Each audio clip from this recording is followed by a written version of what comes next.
You're listening to Inclusive AF with Jackye Clayton and Katee Van Horn. Hello. This is Katee Van Horn with the And Inclusive. Oh, yes, me first. This is Katee Van Horn with the Inclusive AF podcast. What's your name, Missy? my name is Jackye. Do you want to be friends? Let's. Yay! Because I, today, just wait, to make it really friendly, we're going to talk about a fun pressing issue, the two recent executive orders from President. Oh, we weren't going to do that. From today's administration that has significantly impacted diversity, equity, and inclusion, commonly known as DEI initiatives across various sectors. This would include the two, namely, what are they called? What numbers are they? And does it matter? they're crazy number one and crazy number two is what I call them. No, Executive Order 14151, titled Ending Radical and Wasteful Government DEI Programs and Preferencing, and Executive Order 14173, entitled Ending Illegal Discrimination and Restoring Merit-Based Opportunity. Yep, merit-based opportunities, people. Meritocracy it is. That's what we're really going to Isn't focus. that a bad word, Katie? No, it's a great word if it's actually translated correctly, but alas, we know it's Oh. maybe not so much done. This is the thing. It's like these orders are obviously going to lead to some substantial changes and, concern, confusion, of course. That's, we've talked about the confusion of all of the executive orders and even just talking about this, it's like, wait, how many executive orders are there focused on DEI? Okay, it's only two, but it feels like there's 100. Feels like a million, and because it is like 1417778 whatever. Polly do all day. It's just making up numbers now. And so what I would love to do, Jackye, today, if you're open to it, because I know you're open to a lot of things because you're a giver, but if you're open to it, would like to talk about what this means and what we can actually do about it, how we can help and support those folks that are directly impacted by these changes and this wonderful disruption in the work that so many of us have been doing. I think part of it is that the whole time we were saying maybe this isn't going to be a great time because we've gone through this before. All presidents, once they take office, sign a bunch of executive orders. None so blatant and direct. Usually it's among party lines, things that they've campaigned against, things that we said. And I think part of the reason that this is so chaotic is because over and over we keep hearing people saying, I know that he said that, but I didn't believe he was really going to do it. And so just to let everybody know what we're talking about in a little bit more detail, I think we should briefly outline what these executive orders entail. So in January 2025, Trump issued orders aimed at terminating DEI programs within federal agencies, as well as influencing private sector practices. The administration's stated purpose is to end illegal discrimination, which is interesting because did you notice at all, like not to be crazy, but did you notice that especially the group that have been put into office doesn't look very diverse, nor have the merit to be in the positions in the first place? Just saying. Wait, which one are you talking about? Are you talking about the guy that was our new Homeland Security guy or whatever? I don't even know what his title is. That's like drinking on stage. Is that what is that dude's Hegsworth? What is that guy's job even? I don't even know at this point because it's all just made up. It's all just made up jobs. No, I think it was the WWE founder's wife who's never been in education, who's now responsible for the education that we are looking to dismantle. Maybe that one. No, so this guy, Pete Hegseth, he's the United States Secretary of Defense who was drinking possibly a glass of something, whiskey, bourbon, not sure what, while he was doing a press conference. The one whose mama wrote a letter. Yes. said this isn't a good idea. If Yeah. your mama says it's not good, if your mama's writing letters about Yeah. you, Yeah. I mean, well, I can't agree to that statement because, sometimes my mom does well, some that I'm not sure okay. about. But anyways, okay, so here's the thing. These orders are really focusing on eliminating the DEI offices in all of the federal governments and positions, programs, all of the things that really we have been focused on in the federal government to really focus about equity related programs, things like contracts. It repeals executive orders designed to ensure equal employment opportunities. It federal contractors are, not required now to prevent discrimination and address employment barriers. And, and what I'm seeing now, and it just happened here in Arizona with the city of Scottsdale, the cities and states are now following suit and dropping DEI offices and dropping DEI programs left and right. And so, it's one of those like, we know it's just going to continue and just get worse. So, I don't know.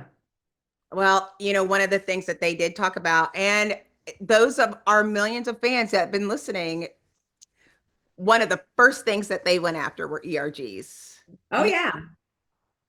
As they should, because that's I, always such a bad thing to have listen, people come together. I don't want to say I told you so. But if you look at these, what was happening, the groups were offered centered around shared characteristics like race or gender, right? Or your sexual orientation. It was like, old women who like cats, ERGs, or members of LGBTQ or the trans community at work, or all of those things. That's been difficult. They've been limiting participation. Now they're saying that these are the things that are discriminatory. They're trying to disband these or restructure ERGs. And, and I think this is this is part of that. I now heard, in other words, tsunami of executive orders and changes and things that the government is doing to just keep us in a constant state of, I don't know if terror is the right I was word. about to say, just to make sure there's no safe place No, and right. no place where you can find like-minded people to have a conversation with. No, right. And I Right. think that's the part that it's more of this like, there's no logic or rhyme or reason to what they're saying, but yet people are like, yes, this totally makes sense. That's the part that I'm like, wait, what? Um, I don't know. Okay, so what does this mean for employees? What does this mean for organizations? I think those companies that have federal contracts are probably the most impacted right off the bat because, they have to follow some of these rules and they're having to look at their DEI initiatives, but because if they aren't compliant, they're going to lose government contracts, they're going to lose funding, they're going to lose all kinds of different things, which obviously causes concern amongst employees because it's not just, hey, I value diversity and inclusion in my workplace. It's also people's jobs are going away or they will go away if this happens or that happens or if this doesn't happen. So it's also just the terror that people are feeling around what does this mean if we don't have this in our workplace? What does it mean if we do? So, Well, I mean, the thing that makes me, to be fair, when people always say, oh, it's a equal opportunity offender, like, to be fair, the National Park Service lost over 1,000 workers. The IRS, right before tax season is supposed to be cut. The CDC, the NIH, the EPA gutted nurses, scientists, researchers, all gone in the name of efficiency. It is about cutting protections, eliminating oversight, and shifting the power away from public service. And on top of that, when you're looking, it is disproportionate on who would choose a life of public service within these roles. The who are taking care of our veterans. Where are the people that are going and making those arrangements? And again, I think what has been like sorry not sorry over the weekend are seeing all these people who did vote in that direction who still lost their job, asking for it to be come back. Yeah. Yeah. Like, I don't, and this also talks to privilege because sure, I don't, if people were doing it right, the way that it's supposed to be based, it's supposed to be based on your skill and make sure that we're not overlooking people based on, all of these, protected groups, Mhm. or things that we should consider, Right. then it shouldn't have that big of an impact. But then when you're also firing, I'm sorry about the water, when you're also firing thousands of people on top of it, Mhm. now you have all these spaces that are open, that you are going to have to be hired. Or are you going to hire? I don't think we know. They fired a bunch of people and then asked for people to come back. Well, that's the thing. It's more of the, I recently went through a reduction in force for one of my clients. So this was prior to me taking on my new role. Sure. The question was asked, like, well, who's going to do this work? And I'm like, that is the most basic question that I'm trying to figure out right now is like, who's going to do this work? Because it's not, the work isn't going away. And, it's how do we actually think about, who do we engage? How do we think about this? And this whole cultural shift and political climate is actually just creating this emboldened state of, yeah, we can challenge everything around diversity, equity, and inclusion. And also, I love that people are saying, don't say DEI, say diversity, equity, inclusion. Say exactly the words of what you Right. are opposed to. And I Right. think that's part of it too. But this whole, again, we got these stupid comments around, oh, it's reverse discrimination. And so we need to get rid of it. And it's this companies that are saying, no, we're not going to capitulate, we're not going to fold. It's now like, okay, do we have to worry about backlash from the public or from legal ramifications? And yes, I know other companies that have said, yes, we're going to do this and we're going to get rid of DEI are also getting the backlash. So it's just like, again, we're creating more drama, more uncertainty, more fear for all of our team members. And why? So I don't know. I feel like here's the thing that is very important for people to know that has been paying attention, is that JD Vance is one of the ones that were against it, that who was our vice president, was also benefited because he was admitted into Yale under a program that gave veterans and low income kids scholarships to go to school, right?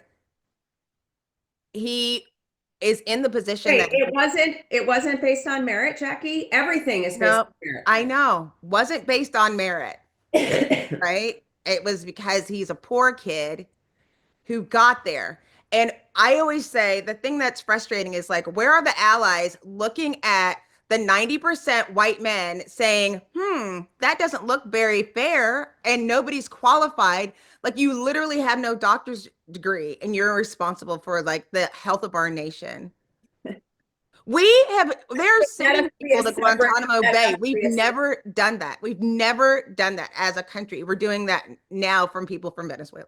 right. Like, it is horrid. I feel like what is difficult is when you're in these situations, they are going to have to hire people eventually. Somebody is going to have to do this work. You and 100%. I know it is not going to be the high dollar, high educated. Nobody's going to want to touch it who does that with a million-foot pole.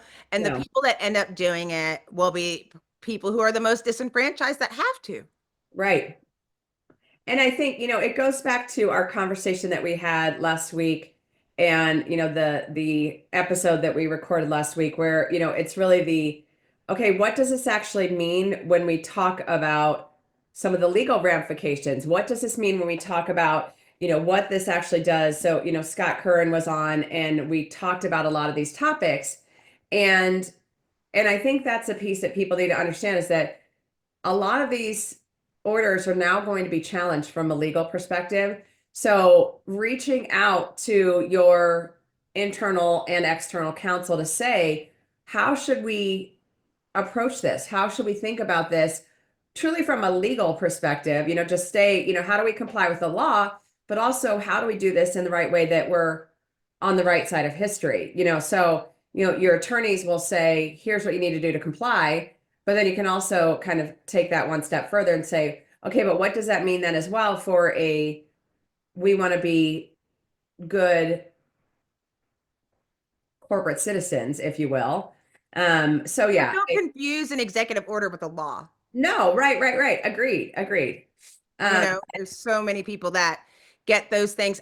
I think it's unfortunate for those of us that are in the people space because you can't really, you know, it's like, where do you go? Oh, are you supposed to go to SHRM? And we know you can't go to like the Society of Human Resources because they had all of these issues. They were going against DEI and saying, oh, the civil is what was that? Civil conversations oh my God, yes, or yes, whatever it was, yeah. trying to do that and taking equity out of it. Like it is going to be difficult. I'm going to encourage that people think about like take doing a survey and checking in with your employees, like figuring out where are your employees and trying to figure out how you can best support people within your four walls. Like start with the things that you can control.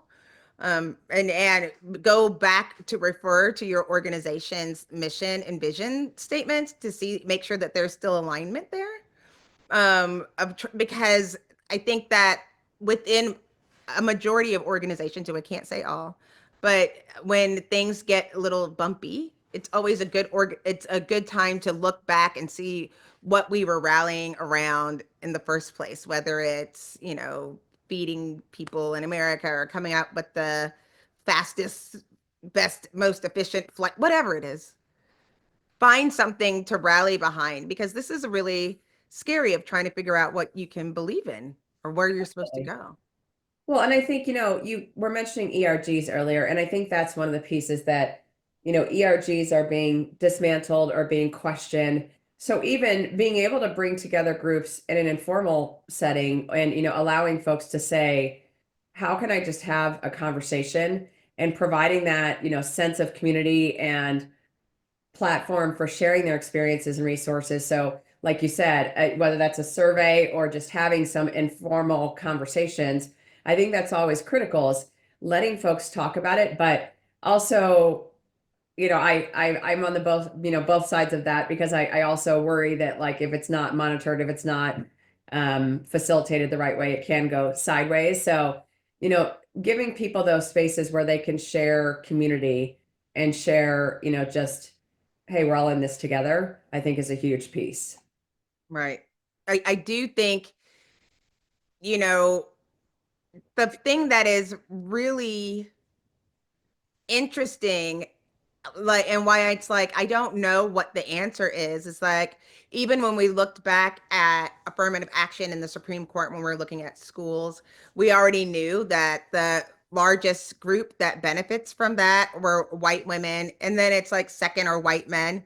And it's the same when you like the Pew Research Center did things looking at the DEI movement, and it was the same thing. Like if we're looking at it from straight, let's look at our DEI policies and who it's benefiting and how it's not reverse discrimination. It's still discrimination. It's still discrimination Yeah. is the problem.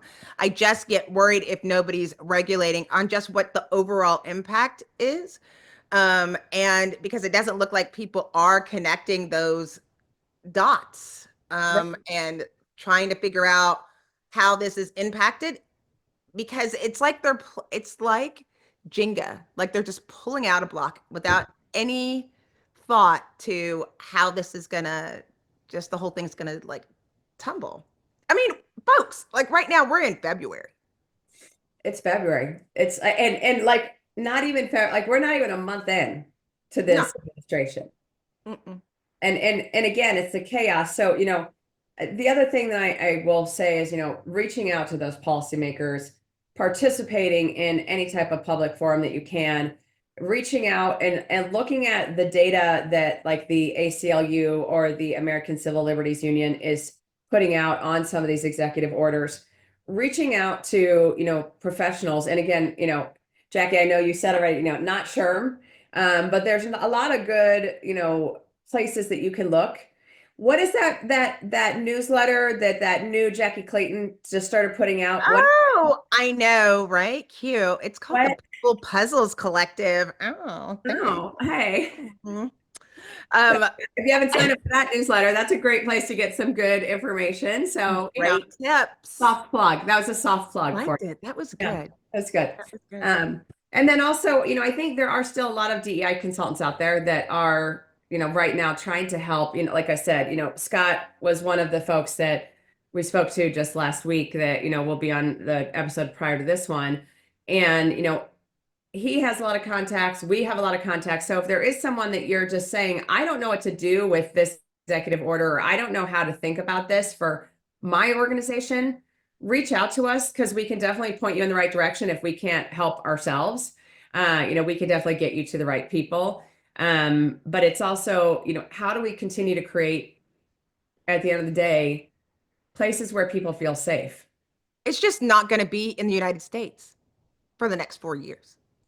I'm sorry.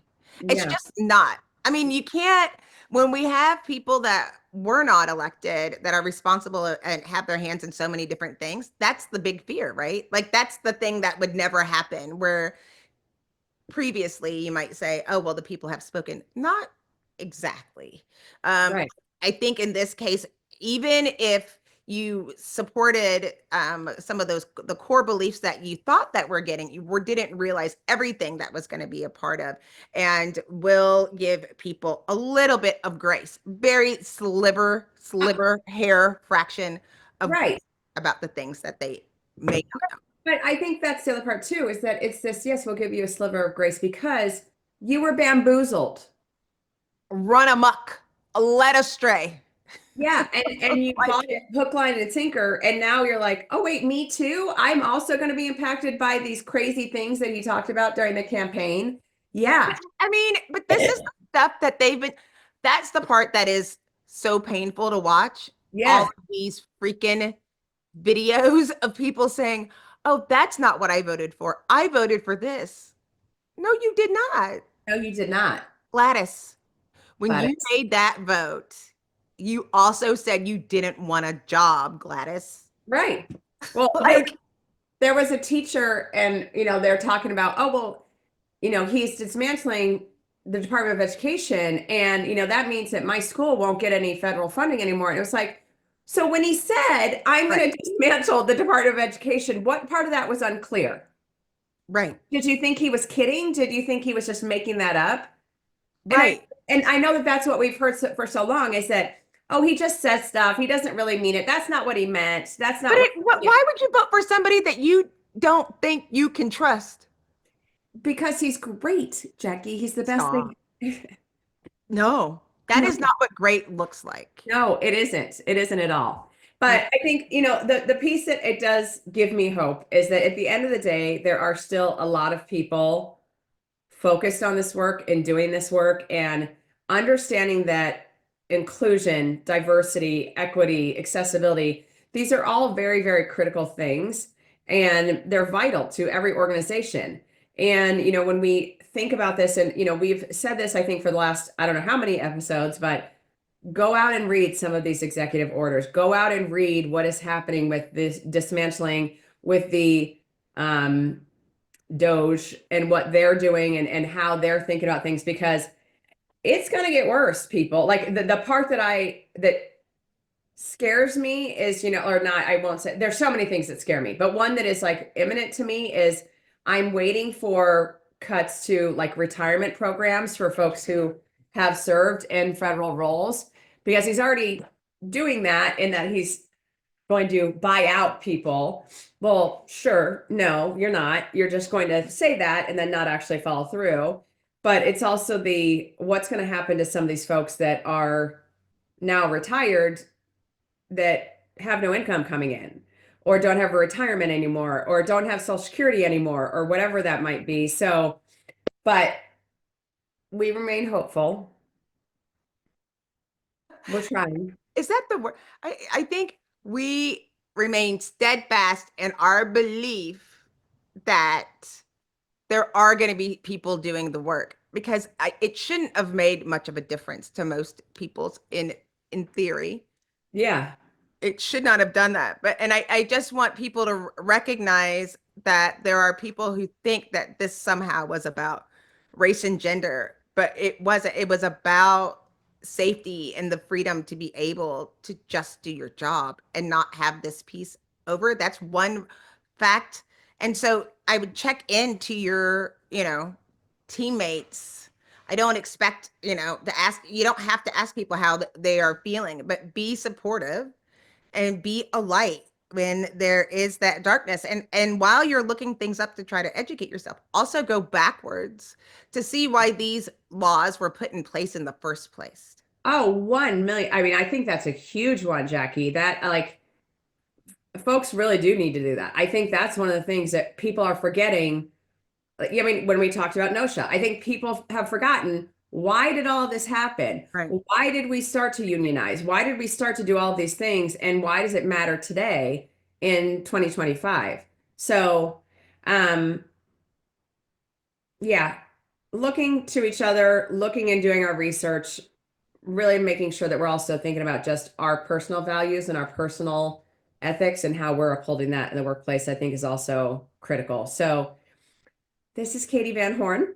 And this is Jackye. Thank you for joining us today on the Inclusive AF podcast. We hope that this helps give you a little bit of clarity. Maybe you feel a little bit more empowered through these challenging times. And remember, inclusivity starts with each of us, and together we can make a difference. Oh, 100%. we're going to be all right. It's going to be all right. It's going to be all right. Bye. Bye.